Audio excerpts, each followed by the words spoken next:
কোরআন তেলাওয়াত করা শিখলে এবং নিয়মিত তেলাওয়াত করলে আপনি প্রত্যেক হরফে 10টা করে নেকি পাবেন ইনশাআল্লাহ আযজা ওয়া জাল। আল্লাহ পাক সবাইকে নিয়মিত কোরআন তেলাওয়াত করার তৌফিক দান করুন, আমিন। নিয়মিত কোরআন তেলাওয়াত করলে মনের মধ্যে নূর আসবে। কি আসবে? নূর কি জিনিস এটা এখন খুব একটা আলোচনায় আসে না, এই জন্য জনগণ বিষয়টা বোঝে না। কারণ এখন একটু বস্তুবাদিতার যুগ চলছে আর কি, মানুষ চোখে যা দেখে এটাই বিশ্বাস করে।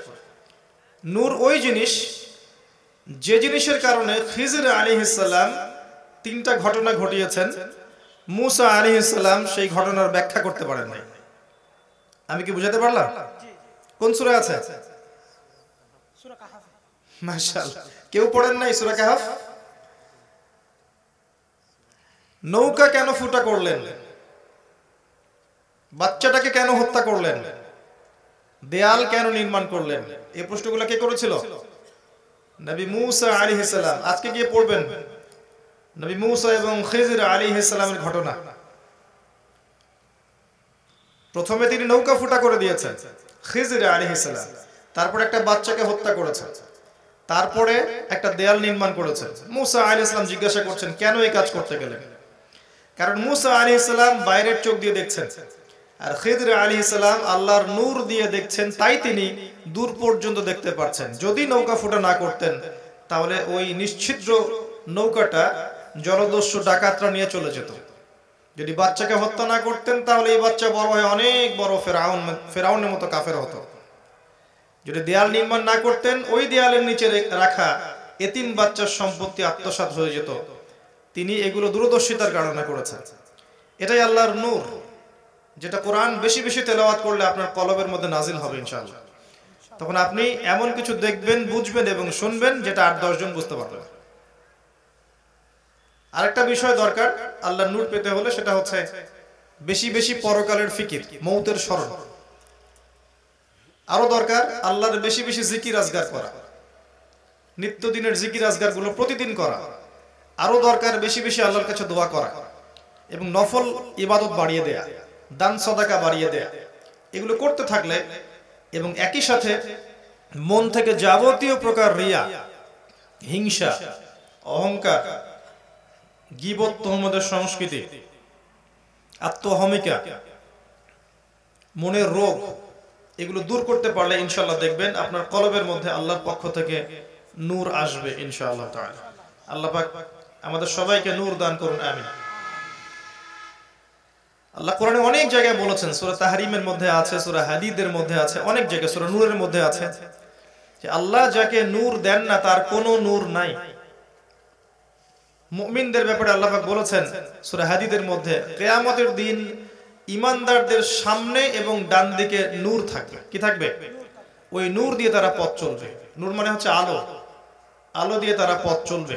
মুনাফিকরা বলবে নাকতাবিস মিন নূরিকুম, আমাদেরকে কিছু নূর দাও।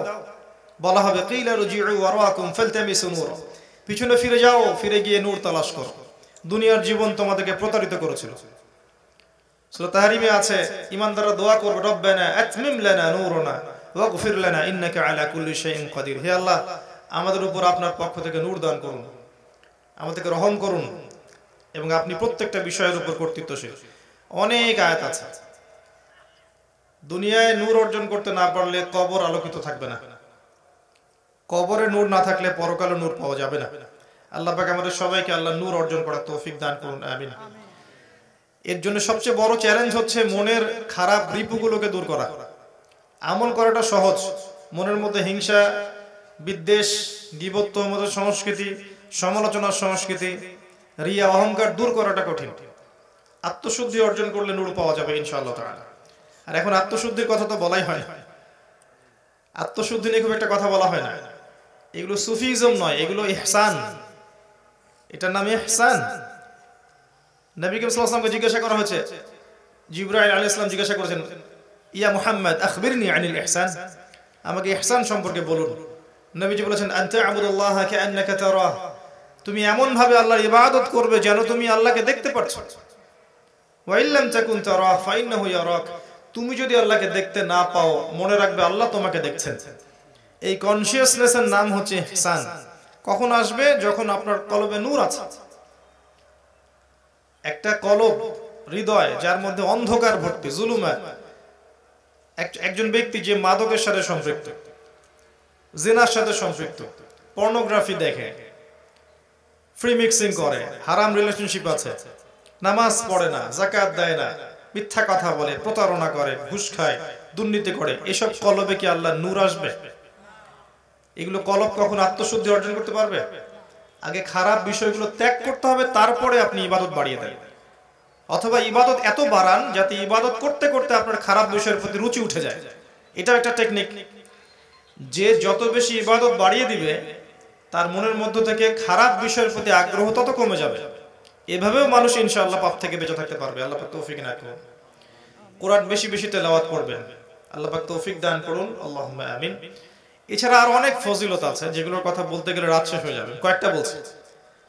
রাতের বেলা সূরা মুলক তেলাওয়াত করবেন। কোন সূরা? কি ফজিলত?